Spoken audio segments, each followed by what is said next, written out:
आज के वरदान, बाप दादा के वरदान अपने प्यारे बच्चों के प्रति।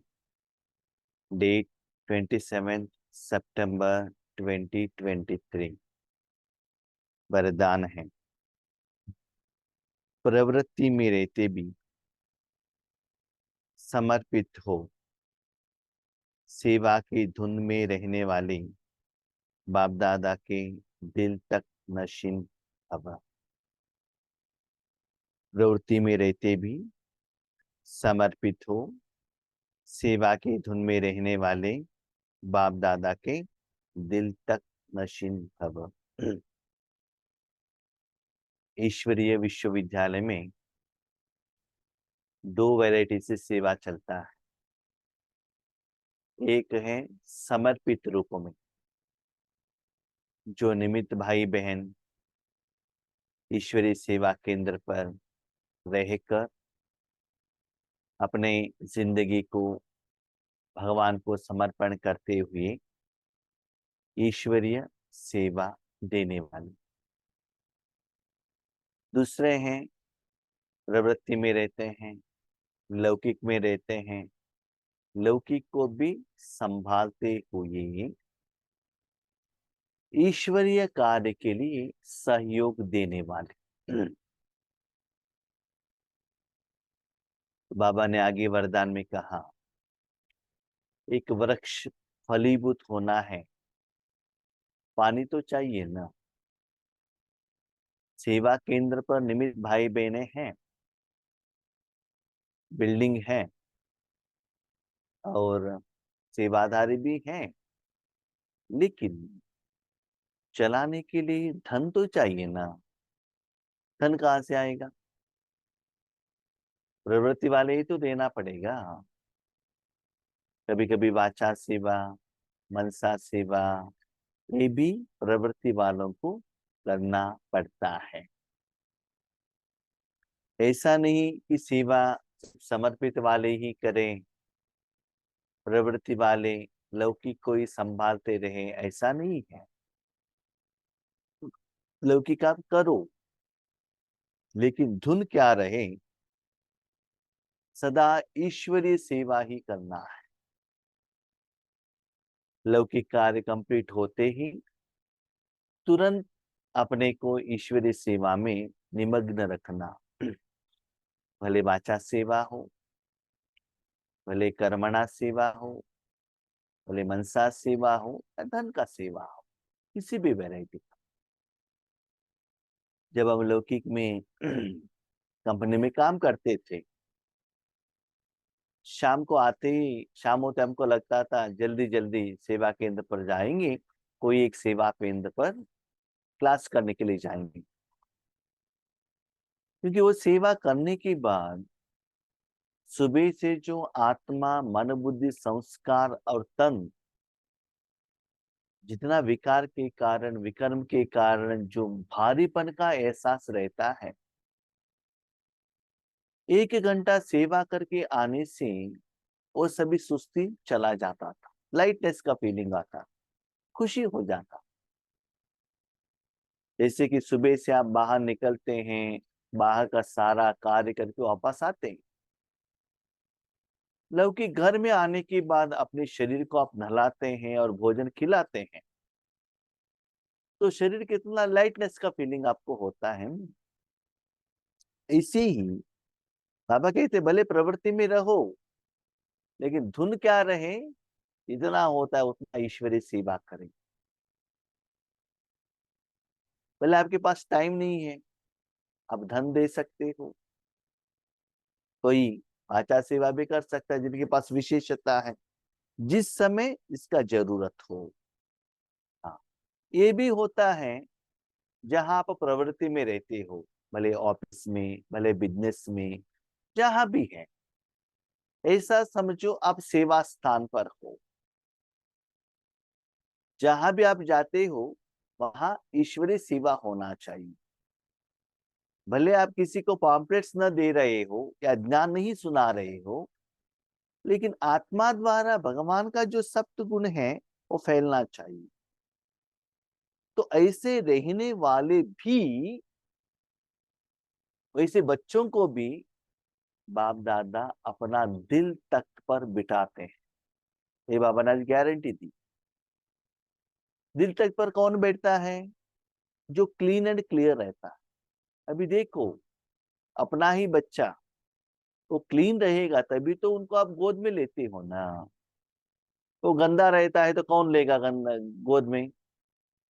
तो बाबा कहते प्रवृत्ति में रहने वाले भी आप पे क्लीन एंड क्लियर रहेंगे, सेवा का मनोभाव रहेगा, तो आप भी बाबा का दिल का सुख का अनुभव कर सकते हो। दिल तक नशीन, इसका मतलब आप भगवान के दिल पर बैठकर भगवान के ऊपर राज्य कर सकते। ठीक से सुनिएगा, भगवान के आगे जाकर ये दे दो, वो दे दो, ये करके दे दो, वो करके दे दो, मांगने वाले नहीं, रोने वाले नहीं, नींद करने वाले नहीं, बाबा को देखने वाले भी नहीं, बेबस बाबा से शक्ति लेने वाले नहीं, या बाबा से शक्ति लेके कोई विश्व को देने वाले नहीं, बाबा के ऊपर राज्य करने वाले। उतना अधिकार, उतना अपनापन, उतना वो संबंध, स्नेह, क्लोजनेस आना चाहिए भगवान के ऊपर। आज बाबा, आज आपको ऐसे करके देना है, ठीक है, इसी अधिकार से कहना पड़ेगा, क्योंकि आपका काम है ना, मेरा थोड़ी ही है काम। सब कुछ आपको दे दिया है, आपको जैसे करना है करो। मैं कभी कभी देखता हूँ कोई एक इंफॉर्मेशन आ जाता है ईश्वरीय परिवार में या ईश्वरीय सेवा में, ये को क्यों आया, मैं सोचता, थोड़ा समय के बाद पता चलता है वो इंफॉर्मेशन इन एडवांस में अब क्यों देता है। और किसी का कुछ सेवा का या ऑफर आ जाता है, तब उसको कट करने के लिए बाबा ये दे देता है। तब हम टैली करते हैं, बाबा ने ये इंफॉर्मेशन, ये नॉलेज मुझे क्यों दिया था, तो इसके कारण दिया था। तो बाबा कहते प्रवृत्ति में रहते हुए भी सेवा कर सकते हो। बेस्ट एग्जाम्पल अभी शिवानी बहन है, प्रवृत्ति में है फिर भी कितना सेवा कर रहे। इसका मतलब सेवा करने का मन है, दिल है। प्रवृत्ति में रहने वाले भी सेवा कर सकते हैं, और बाबा भी उन बच्चों को दिल तक पर बिठाएगा, गोद पर बिठाएगा, और उनको उतना परमिशन भी देगा कि भगवान के ऊपर राज्य करने के लिए। तो ऐसे बाप दादा के दिल तक नशीन भव। मेरा अनुभव ये है, समर्पित माना, मन से समर्पित होना। हर कर्म बाबा आपका है, आप करो, भले आप सेवा केंद्र पर रहो या कहाँ भी रहो, आप ईश्वरीय सेवा के लिए निमित्त हो बस। बहुत बार हमने डिस्कशन किया, सेवा माना बाबा करते हैं, हम नहीं करते हैं। हम करेंगे तो वो कर्मों के हिसाब किताब में आता है, कर्मों का लिस्ट में आता है। जब हम लौकिक में थे, हमारा जॉब सेल्स का था, इसलिए ज्यादा समय हमारा ट्रेवलिंग में ही जाता, इससे ज्यादा कुछ काम नहीं था उस समय। बस पर बैठे रहो, बाबा से बात करते रहो। हाँ, उस समय तो इतना स्थिति तो नहीं था हमारा, इतना योग तो नहीं होता था। क्योंकि मैं आज भी देखता हूँ, निरंतर हम सेवा में रहेंगे तो स्थिति बहुत अच्छा रहता है। कभी कभी एक दिन लौकिक में जाकर आएंगे तो एनर्जी सभी डाउन हो जाता है। आप लोगों के लिए तो बहुत मुश्किल है, क्योंकि हर रोज लौकिक वालों के साथ आपको रहना पड़ता है, ठीक है। लेकिन फिर घर आने के बाद थोड़ा पावरफुल योग करेंगे तो पहले जैसे हो जाएगा। लेकिन वो करने का मन तो हमारे पास रहना चाहिए। और याद रखिएगा, योग द्वारा ही वो रिजल्ट्स आता है, सिर्फ स्थूल कर्म द्वारा नहीं आता है। जो बच्चे प्रवृत्ति में रहते भी समर्पित हैं, उनके सहयोग से सेवा का वृक्ष फलीभूत हो जाता है। भले निमित्त आत्माएं सरेंडर रहने वाले सेवा कर रहे हैं, लेकिन फल तो आ रहा है, रिजल्ट सेवा केंद्र पर दिखाई दे रहा है, लेकिन पानी तो चाहिए। जैसे कि सेवा होने के लिए बिल्डिंग चाहिए, बिल्डिंग के लिए धन कौन देगा? बहुत बड़ा बिल्डिंग बना लिया है, क्लीन कौन करेंगे? सेवा केंद्र पर निमित्त 1-2 भाई बहनें रहते हैं। स्पेशल प्रोग्राम है, बाहर घूमना पड़ता है, वीआईपी लोगों को सेट करना पड़ता है। कभी-कभी माताओं को ब्रह्मा भोजन बनाने के लिए सहयोग देना पड़ता है, परोसने के लिए सहयोग देना पड़ता है। हाँ, कभी-कभी निमित्त टीचर्स बहनें और कहाँ भी सेवा के लिए या माउंट आबू के लिए जाते हैं, उस समय वहाँ क्लास भी कराना पड़ता है। साथ में कोई-कोई गीता पाठशाला है, वहाँ भी जाकर ज्ञान सुनाना पड़ता है। नहीं तो अभी समझ ले निमित्त सेवा केंद्र का टीचर थोड़ा अनएजुकेटेड है, तो भाई-बहन थोड़ा एजुकेटेड है, तो सेंटर का अकाउंट्स मेंटेन करना, कंप्यूटर ऑपरेट करना, मेल भेजना, ऐसे वैरायटी सेवा है यज्ञ में। तो जो आपके पास विशेषता है, उस विशेषता को आप अपना सकते हो। उससे वृक्ष क्या होगा? फलीभूत होगा सभी के सहयोग से। उनका सहयोगी वृक्ष का पानी बन जाता है। जैसे वृक्ष को पानी मिलने से अच्छा फल निकलता है, ऐसे सहयोगी आत्माओं के सहयोग से वृक्ष फलीभूत होता है। पानी नीचे देते हैं और फल दिखाई देता है। ऐसे ही सेवा केंद्र पर जो प्रवृत्ति वाले सेवा करते हैं ना, सेवा के टाइम पर वो आत्माएं दिखाई नहीं देता है। फल के टाइम पर क्या होता है ना, निमित्त आत्माएं आगे आ जाते हैं। हमारे सेंटर में इतना स्टूडेंट्स हो गया, ये हो गया, वो हो गया। मैं बहुत जगह पर देखता हूँ कि एक सेवा केंद्र था, एक भाई बहुत अच्छा सेवा किया उन्होंने, माना बिल्डिंग बनाने के बहुत सालों से कर रहा है, बहुत सेंटर ओपन के, वो भी सरेंडर ब्रदर ही है। लेकिन जब भी ओपनिंग का प्रोग्राम आता है, मेन गेस्ट्स आते हैं, तो निमित्त भाई बहनों को सम्मान करते हैं। मैंने बाबा से पूछा, बाबा ये ठीक नहीं है, वो भी तो कितना सेवा करता है, ज्यादा तो वही करता है, भाग दौड़ करना, प्लानिंग करना, इंजीनियर से बातें करना, हर कर्म में सुपरवाइजर को आगे खड़े होकर कराना, लेकिन उनका कुछ नाम मान पब्लिसिटी नहीं होता है, ऐसे क्यों? तो बाबा ने कहा, बच्चे देखो, किसी किसी को दिल का दुआ मिलता है, उससे वो खुश हो जाते हैं। तो किन आत्माओं को क्या देना है मैं जानता हूँ, समय के अनुसार उनको मैं दे देता हूँ। और मैंने ईश्वरी जिंदगी में ये भी देखा है, जो आत्मा जिस इच्छा रखकर सेवा करते हैं ना, तो बाबा उनको वो दे देता है। किसी को नाम मान शान चाहिए, बाबा दे देता है, चलो लेकर जाओ। कोई कहता है मन खुश होना चाहिए, दे देते हैं। हाँ, एक बार ऐसा भी हुआ, एक माता ने उनके जो पिताजी का तरफ से एक जायदाद आया उनको, उसमें कुछ 8 बिल्डिंग्स उनके नाम पर आया, उसमें एक बिल्डिंग फुल ईश्वरीय कार्य के लिए दे दिया। तो लौकिक में स्कूल का टीचर थे, तो ओपनिंग का प्रोग्राम आ गया। सभी लोग उन माता का नाम कह रहे, इन्होंने ऐसे किया, ऐसे किया, लेकिन वो इतना सिंपल कपड़ा बैठकर ऑडियंस के टाइम साइड में बैठी थी। किसी किसी को हम ये भी देखते हैं, कोई 1,000 रुपए 2,000 रुपए कुछ हेल्प किया हुआ रहता है, वो चाहते हैं कि मेरा यहाँ क्या करें, कोई वर्णन करे, गायन करे। तो उस माता को बुलाया गया स्टेज में आने के लिए, उन्होंने मना कर दिया, नहीं हम नहीं आएंगे। माना बाबा ने कहा ना, आज पानी देखिए, पानी दिखाई नहीं देता है, लेकिन पानी के बिना फल नहीं आता। वैसे ही आप लोग है ना, जो प्रवृत्ति में रहने वाले हैं, वो सीक्रेट है। अभी देखिए यह Zoom सेवा में भी सेवा चल रहा है, आगे योगेश भाई दिखाई देता है, लेकिन उसके पीछे कितना लोगों का सहयोग है, तन से धन से, रिकॉर्डिंग करने में, एडिटिंग करने में और ऑपरेट करने में कितना लोगों का सहयोग है।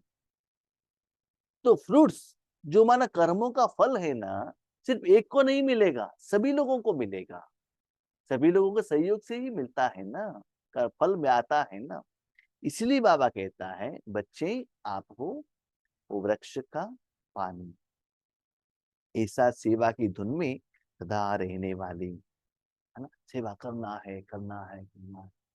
देखो, एक जो वृक्ष रहता है, उसको जितना पानी देते हो उतना बड़ा अच्छा होता है ना वो। तो सदा आपको यही स्मृति रहे, कितना भी हो, जो भी है, ईश्वरीय सेवार्थ, सेवार्थ, सेवार्थ, समय, श्वास, संकल्प, सब कुछ ईश्वरीय सेवार्थ समर्पित करो। धुन रहे, जैसे कि धुन माना क्या है जानते हो? जो दारू पीने वालों को शाम होते ही धुन रहता है कि बार एंड रेस्टोरेंट जाना है। स्कूल में जो बच्चे रहते हैं, उनका धुन रहते, घर जाते हम मोबाइल पकड़ना है। नहीं तो किसी किसी को क्या होता है, क्रिकेट की तरफ बहुत इंटरेस्ट रहता है, बाहर जाते घर आते कितना स्कोर हुआ, कितना हुआ, क्या हुआ, क्या हुआ। किसी किसी को पॉलिटिक्स का इंटरेस्ट रहता है, तो इलेक्शन के दिन में कौन विन हो गई, इसके बारे में थोड़ा मतलब अट्रैक्शन। तो ऐसे ही भले आप प्रवृत्ति में रहो, लेकिन आपका जो आकर्षण, प्यार, स्नेह सेवा की तरफ है। प्रवृत्ति में रहते समर्पित हो चलने वाले बच्चे बाप दादा के दिल तख्त नशीन बनते हैं। बहुत सारे लोगों का ये भी अनुभव है। बहुत साल पहले, माना करीब 6-7 साल पहले, एक सेवा केंद्र पर हम सेवा करने के लिए गए थे। वो एक राइस मिल का ओनर थे। तो उस दिन उस राइस मिल में नहीं गए और हमारे साथ सेवा में आए, बट्टी अटेंड किया। तो वो कह रहे थे शाम को वो बट्टी अटेंड करने के बाद हम वॉकिंग के लिए गए, थोड़ा टाइम था, वॉकिंग के लिए गए। तो उस समय उनको एक फोन आ गया, ठीक है, फोन अटेंड किया। फोन में उनको बिजनेस हो गया। तो कहते हैं कि हम अभी वहाँ राइस मिल में जाते हैं तो भी इतना ही बिजनेस होता। हम यहाँ ईश्वरी सेवा किया, यहाँ हमको बट्टी भी मिली, तपस्या भी मिली, ज्ञान भी मिला, और जो बिजनेस में जो प्रॉफिट होना चाहिए वो भी मिल गया। क्यों? बाबा का काम है, बाबा करा रहा है। वो भाई ईश्वरी सेवा में यहाँ बिजी है और वहां उनका प्रवृत्ति का लौकिक कर्म भी हो रहा है। लेकिन वो लौकिक कर्म होने के बाद वो चुप नहीं रहता है, जो प्रॉफिट है ना तुरंत वो आकर यज्ञ में लगा देता है। तो ऐसे जो भी आपकी जिंदगी में होता है, सदा यही स्मृति रहे, जो भी हमको प्रॉफिट मिलता है, सैलरी मिलता है, समय मिलता है, संकल्प मिलता है, तब तुरंत क्या करें? ईश्वरी सेवा में लग जाए। जब हम बेंगलुरु में कंपनी में काम करते थे, पहले पहले संडे होता था तो लौकिक में रहते थे ना, कि हफ्ते भर घूमते थे। ऐसा लगता था कि संडे के दिन फिल्म मेरे के लिए जाएंगे। उसके बाद सोचा संडे छुट्टी रहेगा तो फिल्म में जाने के लिए संकल्प आता है ना, इसलिए क्या किया, संडे भी अकाउंट्स के लिए रख दिया ओनर के साथ। तो संडे भी एंगेज हो गए। संडे ड्यूटी किया तो मिल जाता था, सैलरी भी मिल जाता था, वो बात अलग है। लेकिन क्या हो गई, जब हम ईश्वरी सेवा में आ गए, तब हमको ये जो संडे मिलता है तो ईश्वरी सेवा में जाने के लिए हमको मन लगता।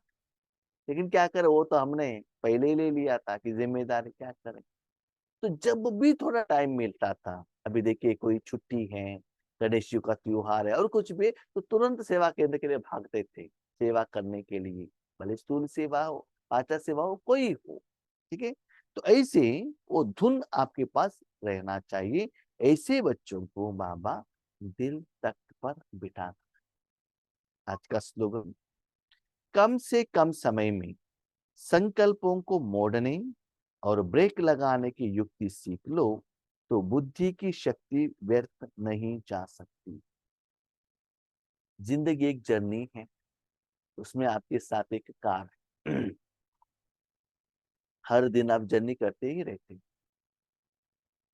हर दिन नया रोड है, नया एम एंड ऑब्जेक्ट है। कभी कभी रास्ते पर जाते हैं तो उसमें आपको कहाँ जाना है आपको भले मालूम है, तो भी वो रास्ता कहाँ जाता है आपको मालूम नहीं रहता, वहां बोर्ड नहीं रहता है, तो आप आगे जाते ही रहते हैं। थोड़ा समय के बाद आपको पता चलता है हम रॉन्ग डायरेक्शन पर आ रहे हैं। आपको पता चला तो क्या करना है, तुरंत ब्रेक लगाओ और जो सही रास्ता है उसको मोड़ना है। नहीं तो एनर्जी वेस्ट होगा, पेट्रोल वेस्ट होगा, समय वेस्ट होगा, संकल्प वेस्ट होगा। ये स्थूल की बात। वैसे ही आपके मन रूपी घोड़ा भी भागता ही रहता है संकल्प में, तो वो व्यर्थ है, समर्थ है, पता ही नहीं चलता है। बीच में आपको पता चल गया तो तुरंत ब्रेक लगाना। कैसे ब्रेक लगाना है? देखिए, आपने देखा होगा पुराने जमाने में जो फार्मर्स रहते हैं ना, खेती करने वाले, उनके पास जो ट्रैक्टर रहता है, ट्रैक्टर में ब्रेक लगाओ, यहाँ ब्रेक लगाए तो वहां जाकर खड़े होता है, रुक जाता है।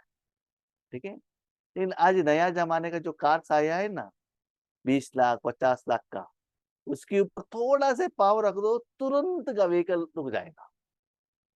और पावर स्टीयरिंग होने के कारण तुरंत आप रास्ते को क्या कर सकते हो, चेंज कर सकते हो। ऐसे आपके पास इतना शक्ति हो, वो रॉन्ग रूट पर जा रहा है या विक्रम के लिए जा रहा है या गलत रास्ता पकड़ा है, तुरंत आप आत्मा उस संकल्पों को क्या करना है, रोकना है, ब्रेक लगाओ और तुरंत क्या करो, उसको मोड़ो। एक सीखने से आपको क्या होता है, बुद्धि का शक्ति व्यर्थ में नहीं जाता है। आप ये रास्ते पर जाते रहते हो, राइट, कर्म होता ही रहता है, ओके। बुद्धि द्वारा क्या होता है, कर्मों का फल आता ही रहता है। तो बुद्धि द्वारा कर्म का फल जो वेस्ट है, उससे क्या फायदा है? ठीक है। इसीलिए तुरंत उसको क्या करो, रुको, मोड़ो और उन्नति के लिए, कल्याण के लिए, अपने परिवर्तन के लिए, अपने कमाई के लिए उसको क्या करो, चेंज करो। ठीक है। कभी कभी क्या होता है ना, जब इन्वेस्टमेंट करते हैं उसमें लॉस होता है तो क्या करते हैं, रुकवा देते हैं।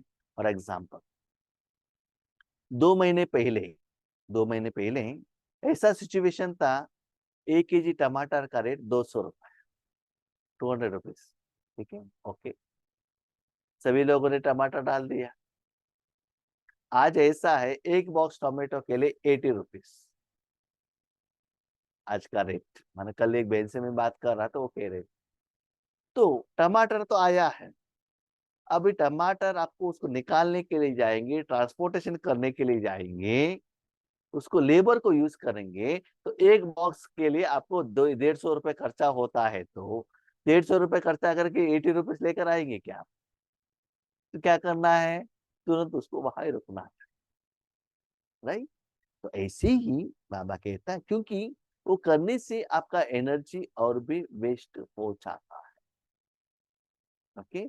इसलिए अपने बुद्धि को चेक करो, ड्राइवर होने के नाते ठीक रास्ते पकड़ते हो ना, तो वैसे सूक्ष्म रूप में भी आपका मन बुद्धि भी ठीक रास्ते पर जा रहा है। क्वेश्चन, ठीक रास्ता क्या है भाई जी? आपका मन बुद्धि सीधा डायरेक्ट परम धाम की तरफ ही जाना चाहिए। कहाँ नहीं जाना चाहिए? बच्चे, धन, नाम, मान, शान, इसकी तरफ नहीं जाए। इसकी तरफ जा रहे, इसका मतलब माइंड डाइवर्ट हो गया। मेन रास्ता पकड़ो। तो बाबा कहता रास्ता नहीं चाहिए, फ्लाइट पकड़ो, फ्लाइट में आराम से बैठ जाओ और जो फ्लाइट चलाने वाला रहते हैं ना, उनको अपना जिंदगी दे दो। इसीलिए अपने बुद्धि का जो फोर्स है, जो संकल्प है, उसको भी चेक करते रहना है और चेंज करते रहना चाहिए। ओके। अभी बाबा क्वेश्चन, बाबा ने ये बुद्धि की शक्ति क्यों कहा, क्यों कहा, इसका पीछे कारण है। देखिए, जो भी कर्म होने के बाद कर्म का फल बुद्धि द्वारा अनुभव करते हो ना, राइट। कोई कर्म करने के बाद आपको रूहानी सुख का अनुभव नहीं हो रहा है, लाइटनेस का अनुभव नहीं हो रहा है, तुरंत आप क्या करते हो, चेंज करते हो ना।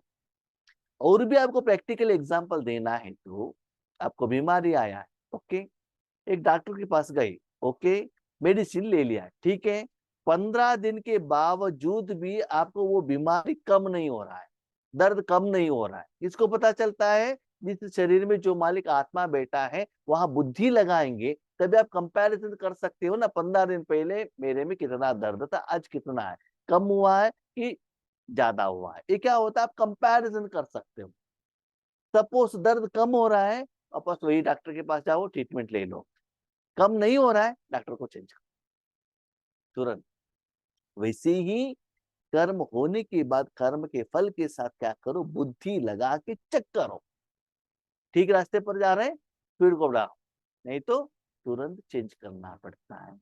कभी कभी आप योग करते हैं, योग में भी अलग अलग विधि बाबा मुरली में कहते हैं, अलग अलग आत्माओं का आप क्लास सुनते हैं, सभी ठीक ही है, हर एक आत्मा का, उसमें गलती नहीं है। लेकिन जो विधि आपको अच्छा लगता है, जो आपको रिजल्ट आता है, उस विधि को क्या करो, अपना के उसमें आगे बढ़ो। जिसमें नहीं आता है उसको आपको चिंता करने का जरूरत नहीं है, राइट है कि गलत है, वो आपका काम नहीं। ओके, अंशा।